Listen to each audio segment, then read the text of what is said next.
छान के लिए आयल रहनी। उनकर खाते चाय छान के लिए आयल रहनी। अरे कौन डिजाइन के चाय छान तारू? 1 घंटा से आदमी चल ना जाई। हाँ, अब तो हम ही बेजैया हो गइल बानी। एक बिहाने से उठ के ये पूरा दुआर झाड़ा, आंगन झाड़ा, गाय भैंस इनकर गोबर पानी कुल देखा।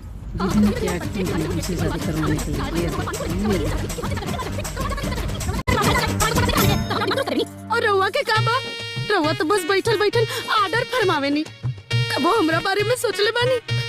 हमके तो लागत है कि घर के काम करत करत खटत खटत हम एक दिन मरिए जाए। ऐसा ना कि एगो औरी बिया करी ताकि हमरो काम तनी कम होके के वो हाथ बजाए हमरो मगरो मगरो।